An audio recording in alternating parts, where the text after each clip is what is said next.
Hello and welcome to Talent Talks. My name is David Allison. The idea of these webinars and podcasts is to help provide an insight into the changing world of work.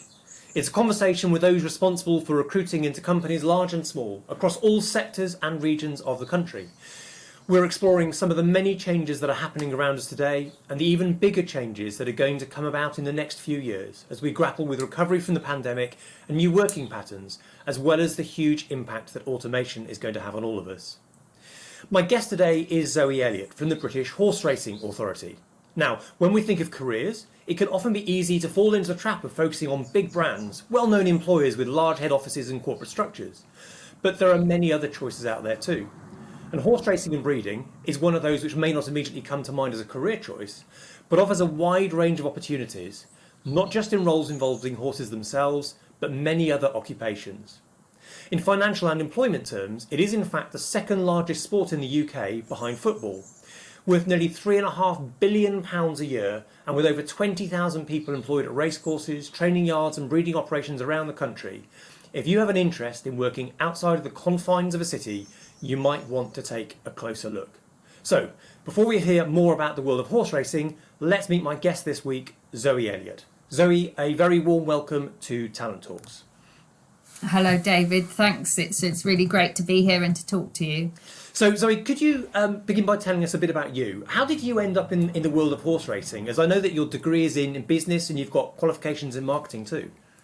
Yeah, so I grew up in a town called Cheltenham, which is in Gloucestershire. Well known for racing then.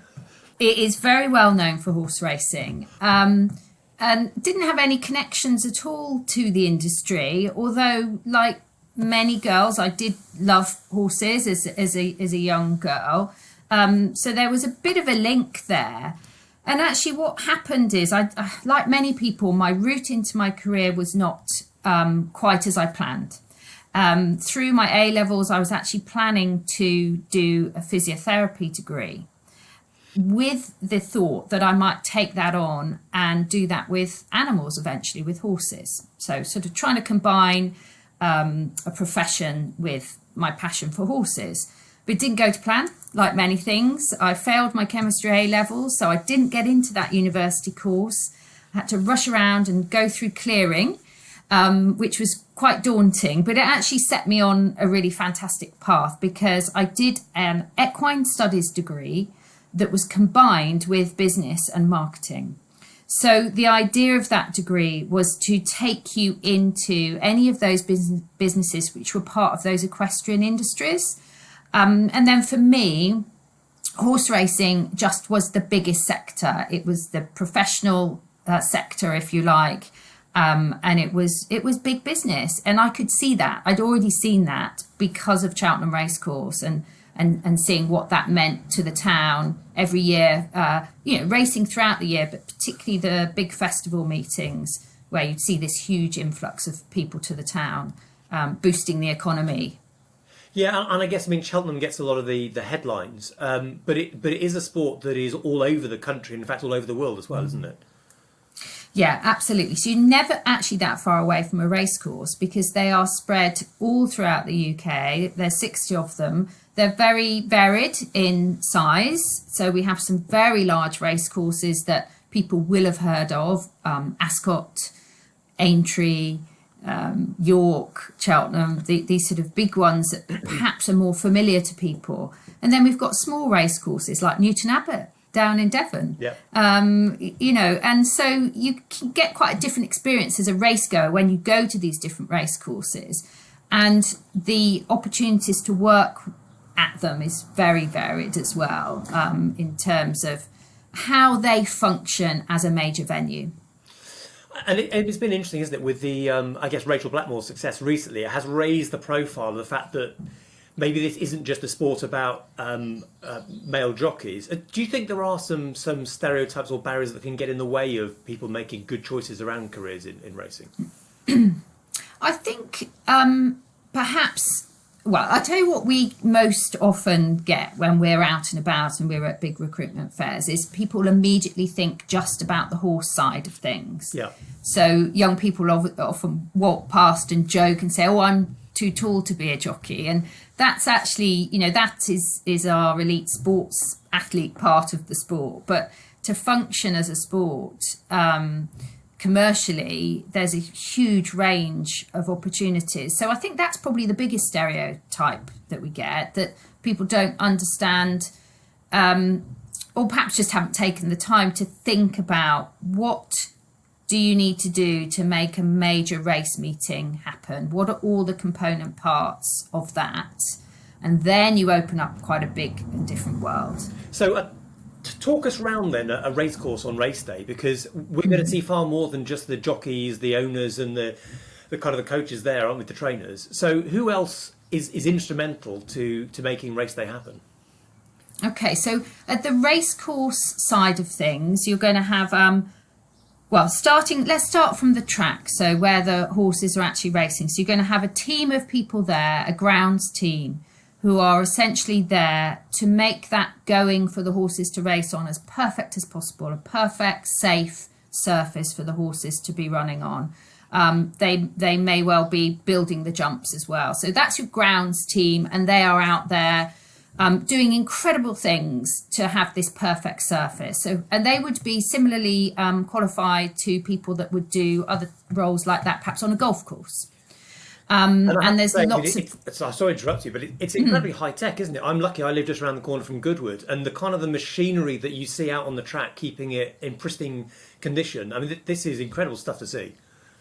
Yeah, it absolutely is. So everything from, aerating the soil to watering systems to frost covers to keep the frost off the ground, so we're able to keep racing in those colder winter months. There's a lot that goes into it. It's quite technical in places as well. And, if you like being outside, some people are turning to that even more after the pandemic. Just let's work outside, let's not be confined. So we have some very dedicated teams that do that.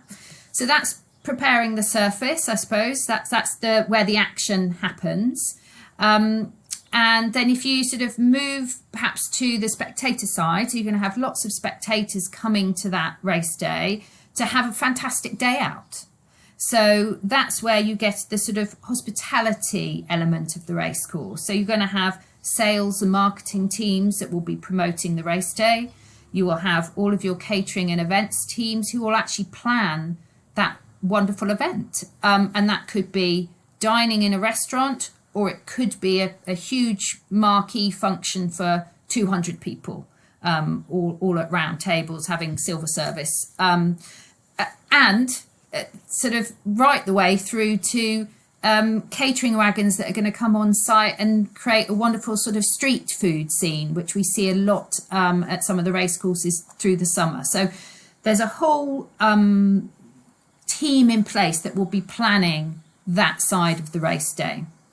So then I suppose the next element is the sport itself, right? Actually regulating the sport. So that's a team that comes from the British Horseracing Authority. So they're ensuring that the sport goes off, is fair and is safe, and the horse's welfare is paramount, and our participants. Everyone's safe on that race day. So we have stewards, head steward, who's almost, I suppose you could call them equivalent to a referee. They are essentially watching each race and making sure that it is fair and safe, and that no one's impeded another person's race. We have the person who starts the race, the starter. We have a judge who actually is the person who says who has won. And believe it or not, that's not always an easy decision when there's a photo finish.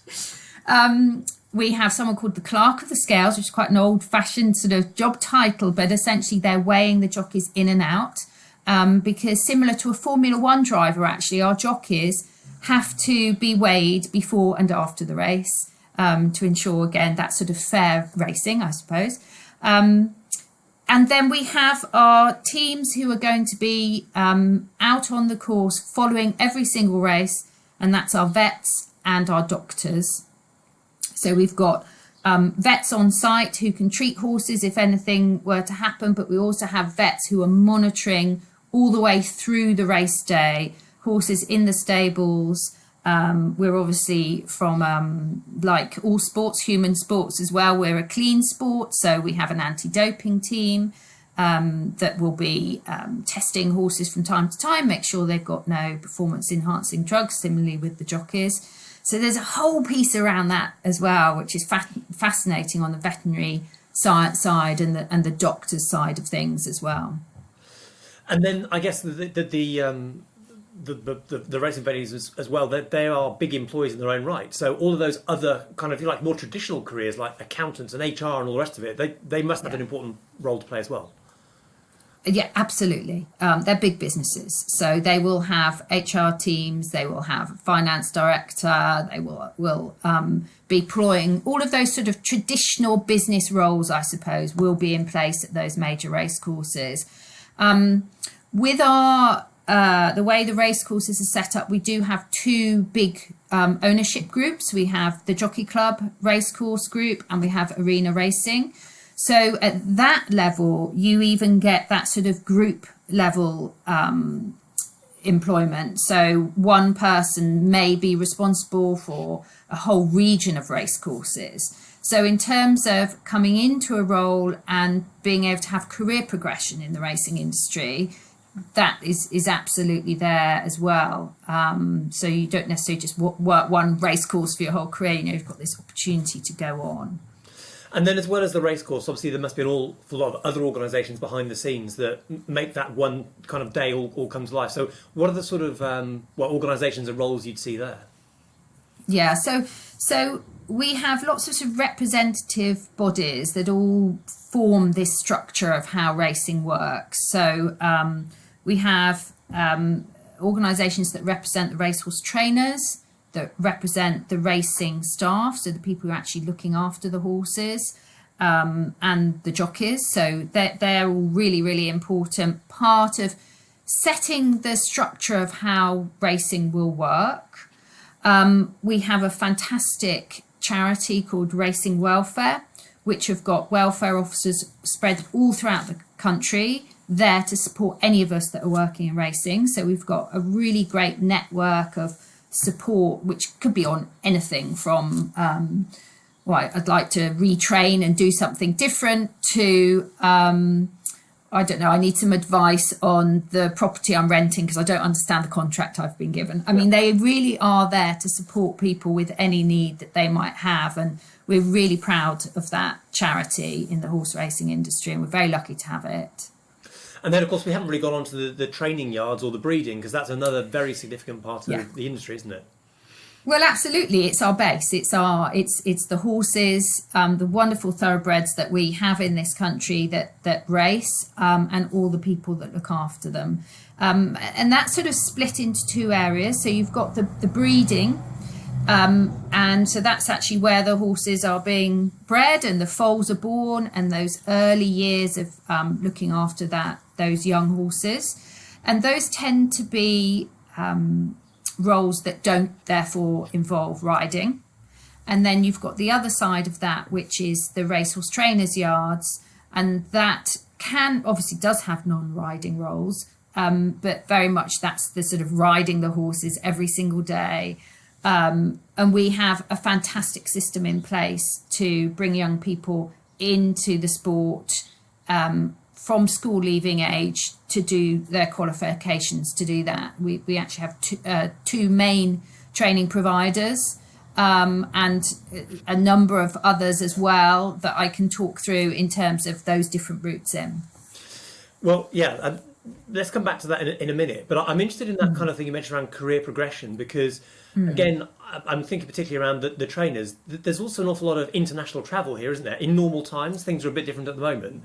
But actually getting into one of those yards and working there gives you the chance to see the world. Yeah, absolutely. We're an international sport in that respect. So you've got some other major sort of racing nations going out, Hong Kong, Australia, Dubai, America, France. They would all be places that we would see horses regularly, well, not regularly, but travelling to for some of those really big race meetings. So absolutely, there's that opportunity for people to travel the world with the skills that they gain, to either go and work in those nations or simply be travelling with their own horses that are going to be competing. And that is very attractive to some people, you know, and we do see a lot of people, especially on the breeding side, who will perhaps spend half the year here and then may go to Australia for the other half of the year, because, again, we have stallions that will be moving between the northern and southern hemisphere. So it's pretty international, and even flying horses is a job. Flying groom, believe it or not. There we go. So, yeah, it's pretty incredible. It's pretty wide then. So let's talk about routes into the industry. And I suppose that kind of potential misconception that it's all around jockeys, but you've just described a whole load of roles, which goes everything from school leavers, as you said, so through apprenticeships, I guess, also into graduates. Give us some insight there into the sort of opportunities that exist and how to get into them. Yeah, okay. So we have something called the Equine Groom Apprenticeship. So if you wanted to work with racehorses and ride racehorses, that would be your route coming out of school, well, anywhere between 16 and 24, really very easily going into that apprenticeship system. And so you would go to either the British Racing School or the National Horse Racing College. They both offer exactly the same training and qualification, so it doesn't matter which one you choose, because it's residential. So you actually go off and you do that initial training there, and then you go into the workplace to complete an apprenticeship, and you get support in finding that role. We also in Scotland have something called the Scottish Racing Academy, which is set up slightly different, and it works with 4 or 5 of the main FE colleges in Scotland. So you would perhaps be going more to your local college. It's less of a residential focus. And then we have the National Stud, which does training for the stud side of things. So that's really, if someone's passionate about horses and wants to work with horses, that is the first step. And is that just for riding roles, or is that for sort of all of the other care roles around the horses? That would be the main route in for those caring type roles. You don't have to ride, you can take non-riding routes in. And we do have a rule of racing that anyone under 19 is studying in that way. If you were a little bit older and you're coming into the industry, there are also other courses that you could go on. They wouldn't necessarily be linked to that apprenticeship style training. Yep. Might be more short courses. And we also do a lot of regional training where we take our training teams out into the workplace so that employers can actually get us in to help upskill their staff. And then, of course, people can progress. So that would be starting at sort of level 2, and they could be progressing up into 3 zones, sort of 3 and 4 in terms of those scales of apprenticeship training and diploma levels. And so that's all in place and absolutely fantastic. A lot of support there for people coming in. And then, of course, you've got the perhaps, if you like, the academic route, which might see people wanting to come perhaps more into the business side of things. And that's a slightly different pathway. And at that point, I suppose you're thinking about sort of business graduates, marketing, HR, accountancy, all those other kind of career options, but again, needed to keep the whole business going. Yeah, absolutely. And I think, well, what we've noticed over the years is, of course, not everyone wants to do a degree. So we're very open to taking people who've come from all sorts of different backgrounds. So we have traditionally, I mean, it's in its 30th year now, had what we've called a graduate development programme. But actually, we've taken the graduate side out of that now. So it's a programme for anyone who would have the skills and capabilities to come onto the programme and thrive, because we recognise degrees are not for everyone. People may take a route straight into work, or they may do a different type of apprenticeship at a high level. So we're trying to be as inclusive as possible to really take people from all sorts of different routes and pathways that they may have taken before they find us. Great. So I guess one thing that unites all of these different roles is it is around sport, and it is around effectively these big events. What is it you think that makes somebody well suited to a career in horse racing? Because it must face some pretty unique challenges.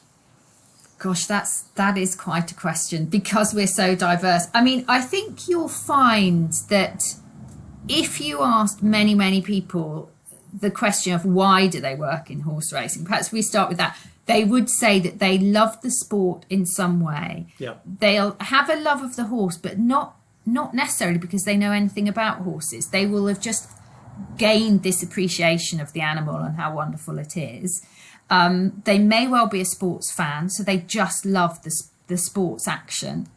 And they're likely to like people as well, because we're all about people coming and having a good time, working together, seeing, it's not a particularly isolated sport. It's very much about coming together. Yeah. And that's why we've missed having our race goers so much in the pandemic, because that's really the bit we're missing now. Totally. But there is a path through, so I presume you're beginning to plan for what the world might look like when we're all let out again. Yes, absolutely. So the path starts with owners, the actual owners of the racehorses being able to come and watch them race, because even they haven't, it literally has been the jockey, the trainer and our race day officials. That's all that has been working in that sort of COVID safe environment.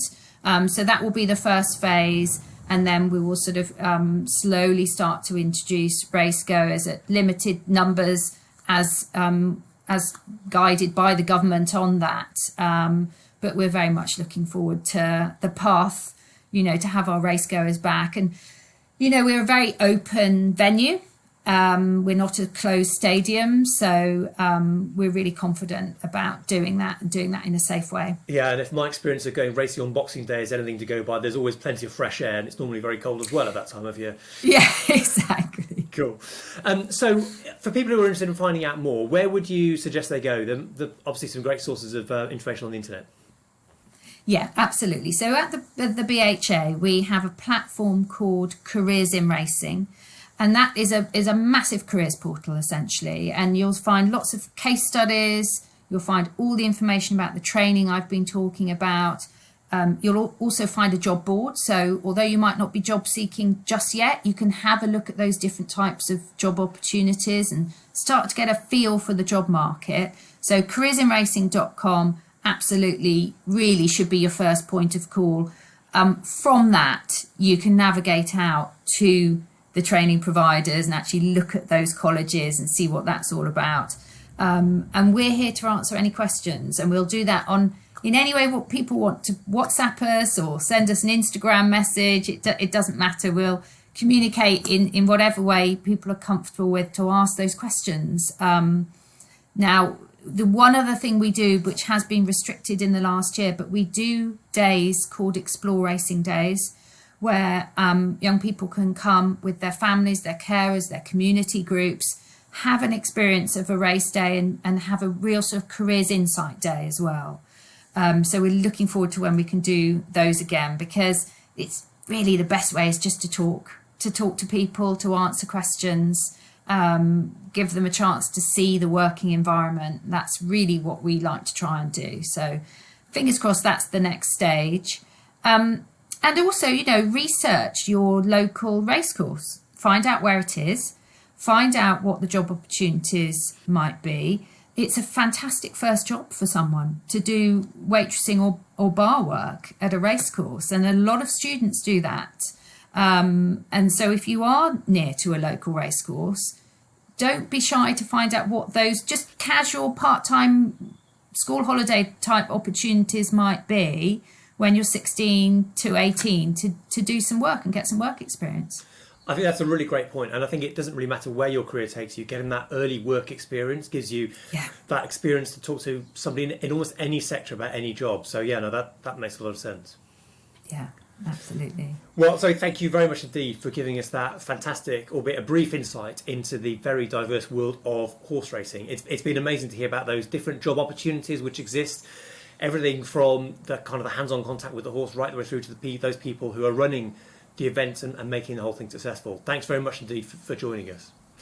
That's brilliant. Thank you, David. And finally, thank you to you for joining us on this Talent Talks. Next time, we'll be finding out more about the world of surveying when I'll be talking to Karen Rogers from RICS. That's the Royal Institute of Chartered Surveyors. So I look forward to seeing you next time.